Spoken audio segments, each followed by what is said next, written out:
Pauline Hanson about face over expensive Great Barrier Reef expedition.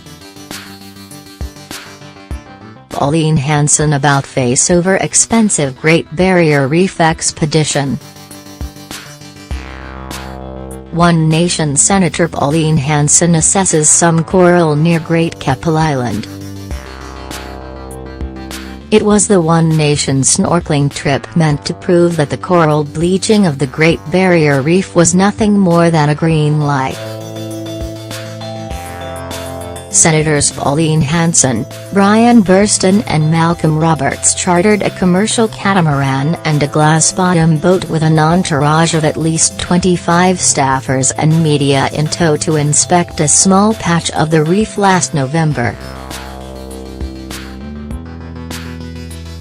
They were pilloried at the time by conservationists who pointed out that the spot they chose, Great Keppel Island's Monkey Reef, was in an area unscathed by the bleaching that had inflicted widespread destruction further north.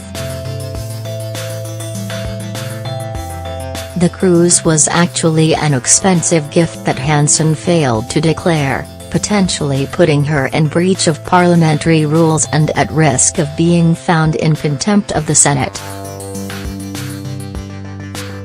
Parliamentary records show that all three One Nation politicians charged taxpayers for a return flight to Rockhampton, which was within their travel entitlements, and Hanson and Roberts also claimed travel allowance.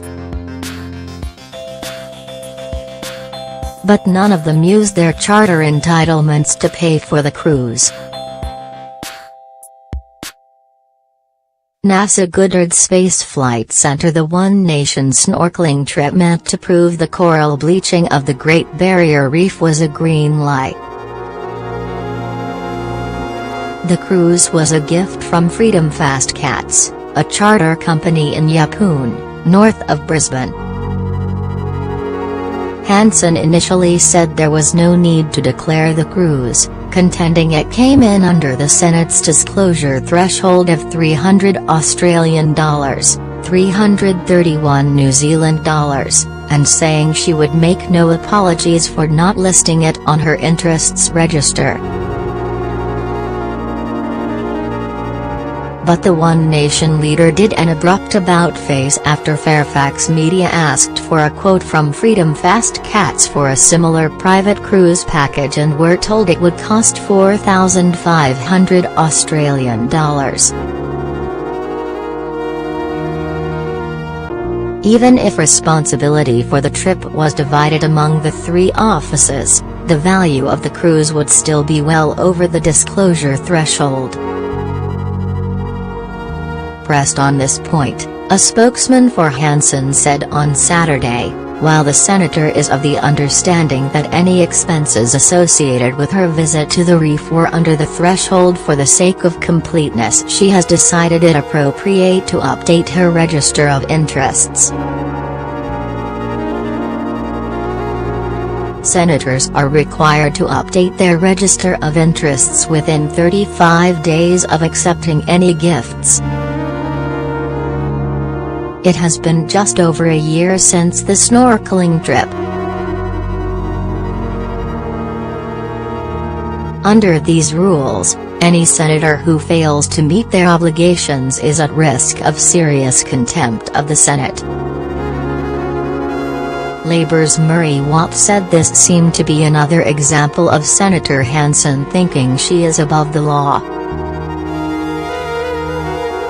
She is already under investigation for not having disclosed the apparent donation of a campaign plane.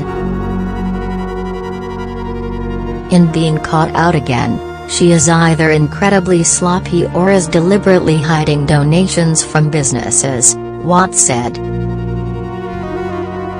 Shortly after the trip, Hanson made a Facebook post thanking Max Allen from Freedom Fast Cats for showing her the reef is alive and well. Tourist operators like the Freedom Fast Cats have seen visitors to the island drop from an average of 200 per day to under 20 as a result of lies being told about the Great Barrier Reef dying, she told her 200,000 social media followers. When domestic and international tourists are told by the Greens that the reef is dying, of course they don't want to turn up. At the time of the trip, Allen said the publicity around bleaching was just one of the factors that had hurt his business. A bigger problem was the closure of the Great Keppel Island Resort and the Capricorn Resort on the mainland. Hanson subsequently announced she wanted the Queensland government to approve a boutique casino license for the Great Keppel Island Resort redevelopment.